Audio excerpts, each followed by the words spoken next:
గణపురం మండల కేంద్రంలోని బీసీ బాలికల వసతి గృహం నిర్లక్ష్యానికి గురవుతుందని పూర్తిస్థాయి వార్డెన్ సిబ్బంది లేకపోవడంతో విద్యార్థినులు ఇబ్బందులు ఎదుర్కొంటున్నారని, దీనివల్ల అడ్మిషన్లు కూడా తగ్గిపోతున్నాయని ధర్మ సమాజ్ పార్టీ జిల్లా ప్రధాన కార్యదర్శి కండె రవి అన్నారు. చుట్టుపక్కల గ్రామాల నుంచి మోడల్ పాఠశాలలో చదవడానికి వచ్చిన విద్యార్థినులు హాస్టల్లో చేరేందుకు వెళ్లినా సరైన నిర్వహణ లేకపోవడంతో సుమారు 20 మంది అడ్మిషన్లు తీసుకోకుండా వెనుదిరిగినట్లు సమాచారం. ఒకప్పుడు 2 నుంచి 300 మంది విద్యార్థినులతో కలకలలాడిన ఈ వసతి గృహం ప్రస్తుతం వెలవెలబోతుందని స్థానికులు చెబుతున్నారు.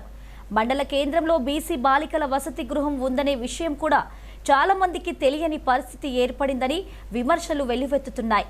ధర్మ సమాజ్ పార్టీ జిల్లా ప్రధాన కార్యదర్శి కండె రవి మాట్లాడుతూ, గణపురం వంటి మండల కేంద్రంలో ఉన్న ప్రభుత్వ వసతి గృహం ఈ దుస్థితికి చేరడం బాధాకరమన్నారు.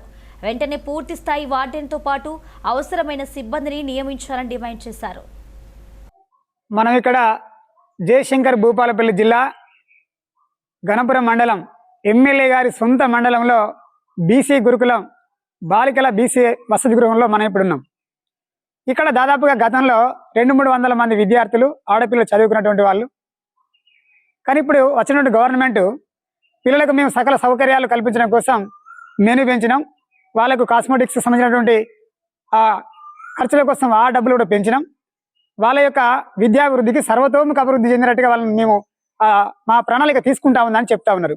ఇది ప్రచార ఆర్భటం లాగానే మాకు అనిపిస్తూ ఉంది. ఎందుకు దీన్ని ప్రచార ఆర్భటం మేము అంటున్నామంటే, ఇక్కడ ఈ గణపురం మండల కేంద్రంలో ఉన్న బాలికల వసతి గృహంలో పర్మనెంట్ వార్డెన్ గారు లేరు, వాళ్ళ పర్యవేక్షణ లేరు, కావాల్సినటువంటి స్టాఫ్ లేరు. ఇక్కడ లేకపోవడం వల్ల ఈ పక్కనే ఉన్నటువంటి మోడల్ స్కూల్లో 15 మంది 20 మంది పిల్లలు అడ్మిషన్ అయితే మళ్ళీ ఇక్కడ ఈ హాస్టల్లో ఉండే పరిస్థితి వాళ్ళకి లేక భయపడి మళ్ళీ వాళ్ళ అడ్మిషన్ క్యాన్సిల్ చేసుకొని పోవడం జరిగింది. అంటే ఈ ప్రభుత్వం విద్యా వ్యవస్థను బలోపేతం చేస్తుందా, దీన్ని కూని చేస్తుందా, సర్వనాశనం చేస్తుందా, ప్రజలు ఆలోచించాలి. మేము ఒకటే కోరుతున్నాం ధర్మ సమాజ్ పార్టీ నుండి ఏంటంటే, అయ్యా మీరు చెప్పేది ప్రచార ఆర్భటలు వద్దు. ఈ ఎంజేపీ స్కూల్, మహాత్మా జ్యోతిరావుపులే స్కూల్ గణపురంలో గాంధీనగర్లో ఉన్నటువంటి దానికి చాలా సార్లు మీరు వచ్చిపోతా ఉన్నారు. నిన్న కూడా ఒకసారి వచ్చిపోయాడు. అయ్యా మేము ఒక రిక్వెస్ట్ చేస్తా ఉన్నాం, ఈ మా గణపురం మండల కేంద్రంలో ఉన్నటువంటి ఈ బాలికల వసతి గృహంలో కూడా మీరు వచ్చిపోతే బాగుండేది మీరు రిక్వెస్ట్ చేస్తా ఉన్నాం. వచ్చి ఒకసారి చూడండి దీని వసతులు ఎట్లా ఉన్నాయి, మరి దీన్ని ఎట్లా చేస్తే పిల్లలు ఇక్కడ ఉండగలుగుతారు. ఈ చుట్టుపక్కల ఉన్నటువంటి దాదాపుగా 50-60 గ్రామాలు ఉంటాయి. ఆ 50-60 గ్రామాల నుంచి నిరుపేద పిల్లలు, అన్నం లేని, కూడు లేని, బట్టలు లేని పిల్లలు ఈ హాస్టల్కు చదువుకుంటా ఉన్నారు. ఎందుకంటే ఆ తల్లిదండ్రులు వాళ్ళు ఆ ఉన్నతమైన చదువులు చదివించలేక ఆ బయటకు 100,000 విలువలు పెట్టలేక ఇగో ఈ హాస్టల్ ఇస్తా ఉన్నారు. మరి అలాంటి వాళ్ళు కూడా చదువుకునే దిక్కు లేదు, మొక్కు లేదు. ఇక్కడ కనీసం ఇక్కడ పర్మనెంట్ వార్డెన్ లేదు, సిబ్బంది లేరు. మరి సిబ్బంది లేక, వార్డెన్ లేక ఈ అరకొర వసతి వాళ్ళు ఎట్లా బతుకుతారు?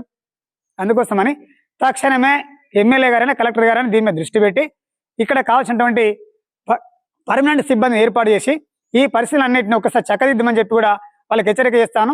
లేని పక్షంలో ధర్మ సమాజ్ పార్టీ ఆధ్వర్యంలో వివిధ కుల సంఘాలు, వివిధ సంఘాల ఆధ్వర్యంలో ఇక్కడ ముందు కార్యక్రమాలు, ధర్నా రాస్తారు ఒక కార్యక్రమాలు చేపడతామని చెప్పి కూడా మేము హెచ్చరిక చేస్తాను.